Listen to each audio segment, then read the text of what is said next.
ምናሴ ምን ልርዳ? ዶክተር ወደ ቤት እየሄድኩኝ ነበር እና ይህንን ሳልነግርህ ብሄድ ጸጸት ይሆንብኛል ብዬ ነው ተመልሼ የመጣሁት። ምንድን ነው የምትነግረኝ ምናሴ? እማዬ መቼም ሀሳቧን ነግራለች ብዬ አስባለሁ። የትኛውን ሀሳብ? ከሀና ላይ በድጋሚ ደም ስለመውሰድ ነዋ። ኦ ያንተ ሀሳብ ምንድን ነው? የእኔ ሀሳብ የትኛውም ጤነኛ ሰው ሊያስበው የሚችለው ሀሳብ ነው። ማለት አልገባኝም። ዶክተር እኔ ካንተ አላውቅም፣ ግን ደግሞ የመሰለኝ ከመናገር ወደኋላ አልልም እኮ። ሀሳብን እስቲ በግልጽ ንገረኝ። እኔ እንደማስበው ሀና ሰላምን ለማዳን ስትል በማየ ሀሳብ መስማማቱ አይቀርም።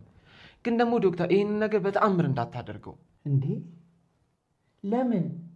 ይህ ነገር ሀና ምን ያህል እንደምጎዳት ማሰብ አይከብድም?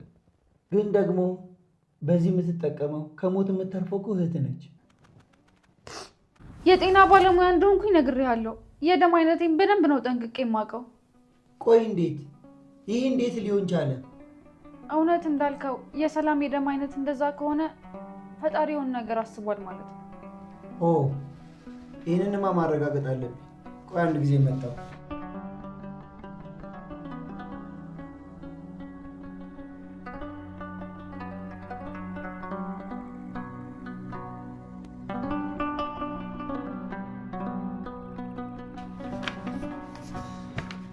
እንዴት ናችሁ?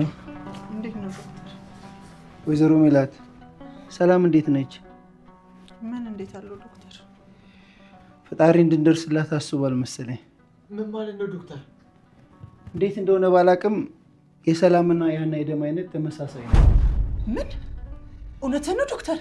አዎ አንዳንድ ጊዜ እንደዚህ አይነት ነገር ያጋጥማል። አንተ ይህንን እንዴት አወቅ? ሀና ራሱ እዚህ ነው።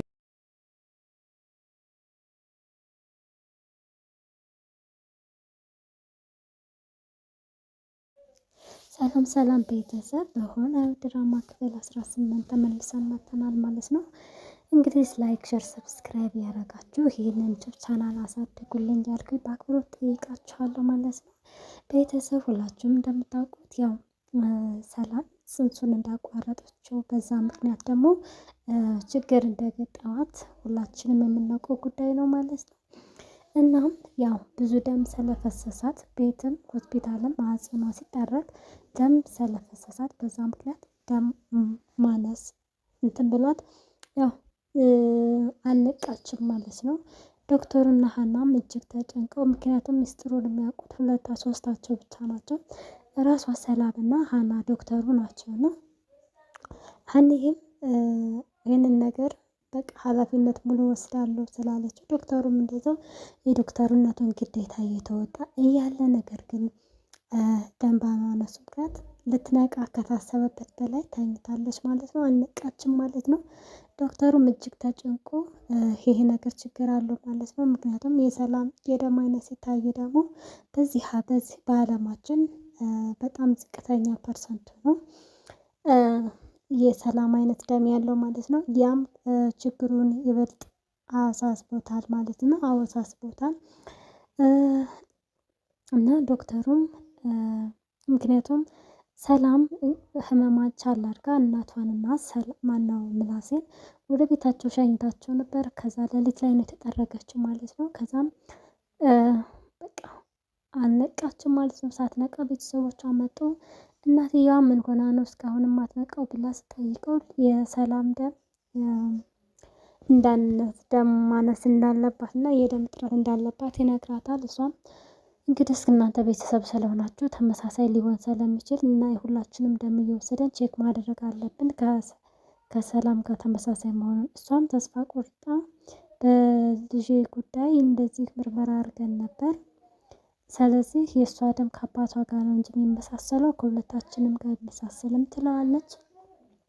ዶክተሩም ታዲያ ምን ችግር አለው? አባቷ አይመተው ለምን አይሰጣትም? እኮ እሱ ነው ችግሩ፣ ምክንያቱም አባቷ እዚህ ሀገር ውስጥ የለም ትለዋለች። ተጨናንቀው በጣም ውጥረቱ ነገሰ ማለት ነው። እንዲሁም ደግሞ አቶ ማነው ወይዘሮ ሜላት ለምላሴ ትነግረዋለች። ምላሴ እንዴት እህቴን እያየኋት አጣታለሁ፣ በጭራሽ ሰላሜ እንድትሞትብኝ አልፈልግም፣ እንደምንም ብለን ማትረፍ አለብን እያለ ተጨናንቆ ያው ወደ ሀና ይደውላል ማለት ነው። ሀናም ከቤተሰቦቿ ጋር ምግብ ሰርታ እየበሉ እያሉ እየተጫወቱ ደወለና ሰላም ልትሞትብን ነው ምናምን ሲላት እሷም ተጨንቃ ለምን እንዴት ሲል እጥረት እንዳለ ይነግራታል። እሷም ዶክተሩ ጋር ከመጣና ታዋራዋለች ማለት ነው። ምክንያቱም ሚስጥሩን የሚያውቁት እነሱ ናቸው።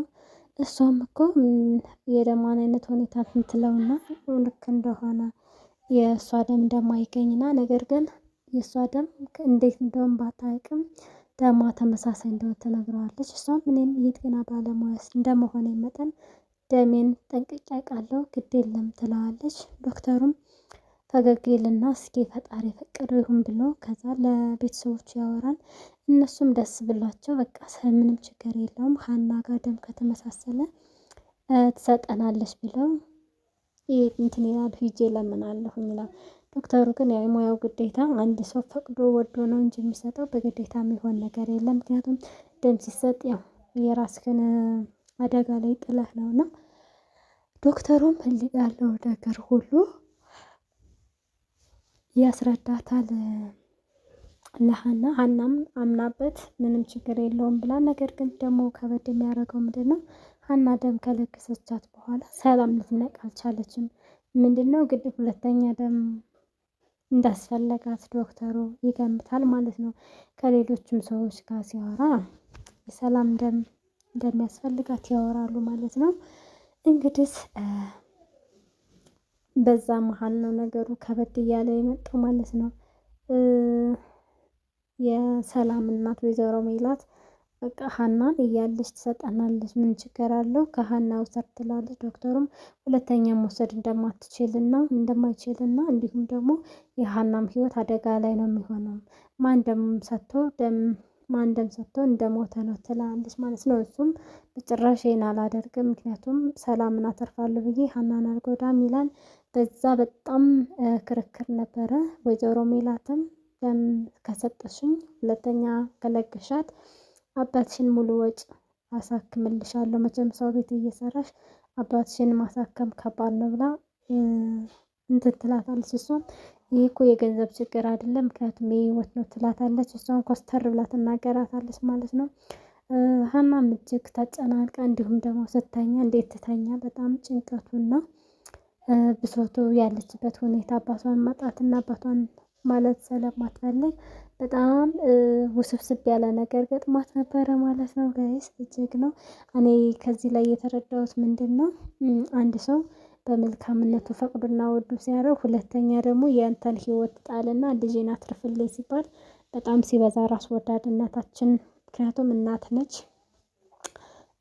አውቃለሁኝ፣ እናት ነች። የእናት ነገር ከባድ ነው። ነገር ግን ቢሆንም አንቺ ሞተሽ ልጄን አትርፊልኝ እንደማለት ነው እና ይሄ ነገር ትንሽ ለእኔ እንትን ብሎኛል፣ እንደ ኔጌቲቭ እንደወስድበት አድርጎኛል። ምክንያቱም ወይዘሮ ሜላት ጥሩ ሰው ሆና ተስተካክላ ነበረ። ያችን ነገር ስትናገራት እና ጮህ ብላት ስትናገራት ከፍቶኝ ነበር ማለት ነው። ነገር ግን ሀና እጅግ አስተዋይና መልካም ልጅ ነች። ሰውን ማገዝ መርዳት የምትችል ልጅ ነች ማለት ነው። ሁሉንም ነገር በድል አጠናቀዋለች ማለት ነው። እሱም ምንድን ነው እግዚአብሔር ረድቷትና ፈቅዶ ወዶ ሰላም ነቅታለች ማለት ነው። እሱም ደስ ይላል። ከስንት